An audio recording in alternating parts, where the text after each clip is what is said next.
Assalamualaikum warahmatullahi wabarakatuh. Nama saya Amadila Zahra Tunisa dari SI 4203 dengan nomor induk mahasiswa 12021812444. Pada kesempatan kali ini saya akan menjelaskan modul 8 dari mata kuliah analisis perancangan sistem informasi. Langsung saja kita mulai ke modul 8 yaitu transisi dari analisis ke desain menggunakan diagram interaksi.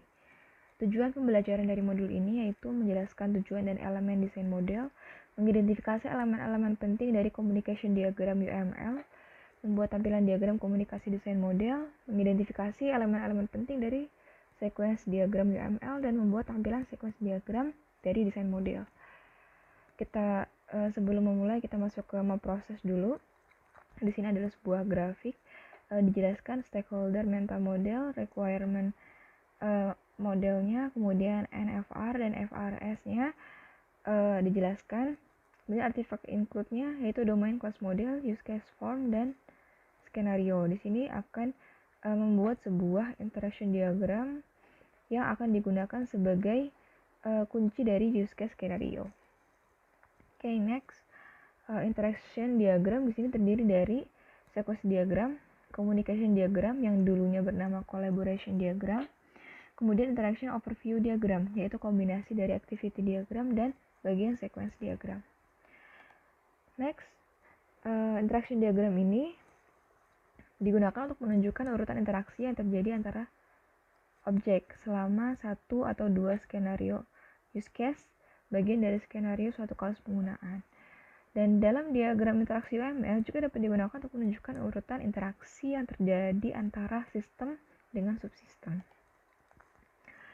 Oke, sekarang kita masuk ke perbandingan analisis dan desain. Yang perlu digarisbawahi dari sini yaitu analisis memodelkan what, sedangkan desain memodelkan how. Jadi analisis dan desain ini sama-sama memodelkan suatu proses bisnis gitu. Tapi analisis ini memodelkan what dan desain memodelkan how. Sedangkan analisis memodelkan use case dan domain model. Adapun ruang lingkup dari desain yaitu boundary, service, dan entity. Nah, kita masuk ke subbab robustness analysis. Apa yang dimaksud dengan robustness analysis adalah suatu proses yang dapat membantu dalam mengidentifikasi komponen desain yang akan diperlukan dalam model desain. Bisa dilihat di sini gambarnya ada requirement model dan desain model. Jadi dari requirement ini akan menentukan dari model desain seperti apa. Itu yang disebut dengan robustness analysis. Nah, ada perbandingan input dan output dari robustness analysis sendiri, yaitu inputnya sebuah use case atau use case skenario untuk use case tersebut, kemudian use case activity jika ada, dan domain model. Adapun outputnya yaitu desain model. Biasanya di-capture dalam diagram interaksi UML dengan komponen desain seperti boundary, surface, dan entity. Nah, apa yang dimaksud dengan boundary? Boundary komponen yaitu seperti yang disebutkan oleh Jacobson, Buch, dan Rambaugh. Dalam pengertiannya yaitu digunakan untuk memodelkan interaksi antara sistem dan aktornya. Jadi dapat dilihat itu di gambar antara booking agent dengan reservation UI. Booking agent menghubungkan reservation UI. Jadi boundary itu adalah reservation UI.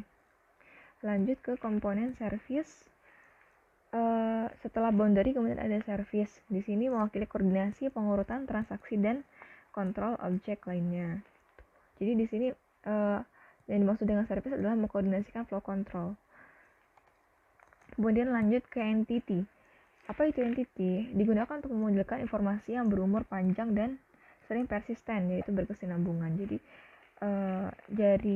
dari entity ini dia berhubungan dengan objek domain yang ada. Seperti itu. Kemudian lanjut hubungan antara service dan entity. Nah, di sini pada gambar ditunjukkan ya hubungan antara service dan entity-nya. Room service berhubungan dengan room, reservation service berhubungan dengan reservation. Tuh. Oh ya, kalau boundary itu memiliki notasi yang berbeda ya. Memiliki notasi yang berbeda.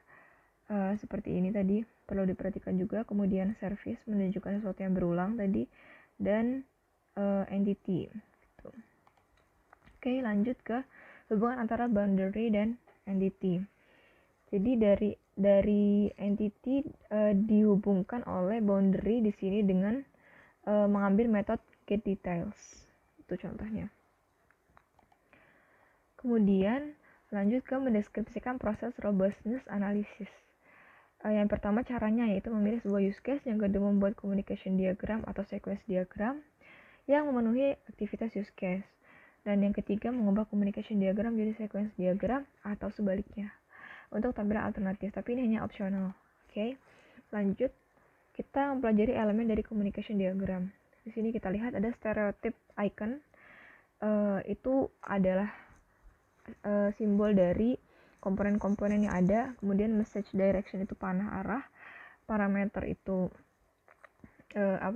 singkatan dari hal yang dijadikan parameter. Kemudian message name atau nama harus jelas.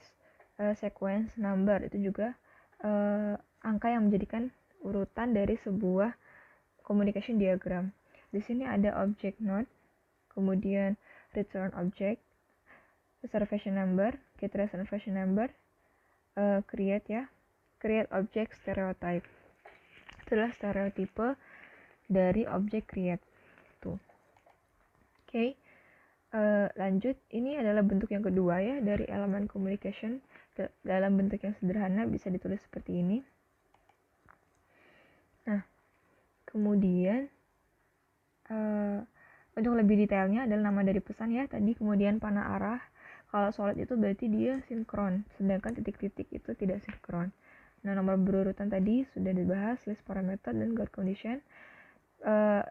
Return parameter juga ada. Kemudian bagaimana cara membuat communication diagram? Nah, berdasarkan use case yang telah kita pilih, kemudian langkah pertama itu tempatkan aktor pada communication diagram. Langsung saja kita masuk ke tahapnya. Nah, kita tempatkan sebuah aktor pada kasus ini yaitu booking agent atau agen pemesan. Lanjut ke langkah kedua, bagian A mengidentifikasi dan menambahkan komponen boundary. Nah, di sini juga ditambahkan tadi parameternya ada arrival date, itu kita singkat jadi AD, departure date DD, request types of from RTR. Kemudian lanjut mengidentifikasi dan menambahkan komponen service. Nah, di sini ditambahkan komponen service-nya beserta dengan simbolnya ya. Reservation service itu simbolnya menandakan ini adalah sebuah siklus. Lanjut ke langkah selanjutnya, mengidentifikasi komponen entity. Nah, kita tambahkan entity-nya reservation. Selanjutnya, mengidentifikasi interaksi tambahan. Nah, interaksi tambahan bisa berupa metode gitu ya, yang menunjukkan apa yang harus dilakukan pada langkah tertentu. Misalkan di sini ada find room gitu ya, dari reservation service menuju room service gitu. Langkah selanjutnya mengidentifikasikan metode tambahan. Nah, di sini ditambahkan metode tambahan ya yang menghubungkan antara boundary dengan boundary dengan entity, yaitu metode get reservation details.